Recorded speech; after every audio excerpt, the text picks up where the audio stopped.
அஸ்ஸலாமு அலைக்கும் வரஹ்மத்துல்லாஹி வபரகாத்துஹு. வெல்கம் டு லேர்ன் இஸ்லாம் தமிழ். இன்றைக்கி நம்ம பார்க்கக்கூடிய வீடியோவில் எதை பற்றி பார்க்க போகிறோம் அப்படின்னாக்கா, அதாவது நபிகள் நாயகம் ஸல்லல்லாஹு அலைஹி வஸல்லம் அவர்களுடைய சஃபாத்து பரிந்துரை கிடைக்க கஷ்டங்கள் தீர ஓதக்கூடிய ஒரு குர்ஆன் வசனத்தை தான் இந்த வீடியோவில் நம்ம வந்து பார்க்க போகிறோம். இன்ஷா அல்லாஹ் எல்லாரும் ஸ்கிப் பண்ணாமல் பாருங்கள். அது என்ன வசனம் அப்படின்னு பார்த்தீங்கன்னாக்கா, லக்கது ஜாஉக்கும் ரசூலுன் மின் அன்ஃபுசிக்கும் அசீஜுன் அலைஹி மா அனீத்தும் ஹரீசுன் அலைக்கும் பில் மோமினீன ரவுஃபுன் ரஹீம் ஃபைன் தவல்லவ் ஃபகுல் ஹஸ்பி அல்லாஹு லா இலாஹா இல்லாஹுவ அலைஹி தவக்கல்து வஹுவ ரப்புல் அர்சுல் அலீம். பொருள், உங்களிலிருந்தும் நிச்சயமாக ஒரு தூதர் உங்களிடம் வந்திருக்கிறார். நீங்கள் கஷ்டத்திற்குள்ளாகி விட்டால் அவருக்கு மிக வருத்தமாகவே இருக்கும். அன்றி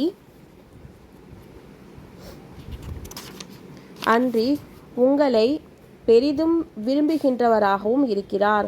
நபியே, இதற்கு பின்னரும் அவர்கள் உம்மை பின்பற்றாது விலகி கொண்டால் அவர்களை நோக்கி நீர் கூறும், அல்லாஹ்வே எனக்கு போதுமானவன், அவனை தவிர வேறு நாயனில்லை. என் காரியங்கள் யாவிலும் அவன் மீது பூரண நம்பிக்கை கொண்டுள்ளேன். அவன்தான் மகத்தான அர்ஷின் அதிபதி. அத்தியாயம் 10 வசனம் 128 மற்றும் 129. இதனுடைய பலன்கள் என்னன்னு பார்த்தீங்கன்னாக்கா, இந்த வசனங்களை ஒவ்வொரு தொழுகைக்கு பிறகும் ஓதி வந்தால் அண்ணல் நபிகள் நாயகம் ஸல்லல்லாஹு அலைஹி வஸல்லம் அவர்களின் சஃபாத்து பரிந்துரை இறுதி நாளில் கிடைக்கும்.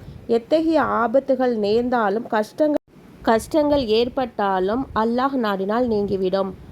பொருள்கள் மீதும் நகைகள் மீதும் வீடு கடை மீதும் இந்த வசனத்தை ஊதிவிட்டால் அல்லாஹ் நாடினால் எல்லா விதமான ஆபத்துகளை விட்டும் பாதுகாப்பு கிடைக்கும். மேலும் வேறொரு இது போன்ற வீடியோவில் உங்களை வந்து சந்திக்கிறேன். அல்ஹம்துலில்லாஹி ரப்பில் ஆலமீன். அஸ்ஸலாமு அலைக்கும் வரஹ்மத்துல்லாஹி வபரகாத்துஹு.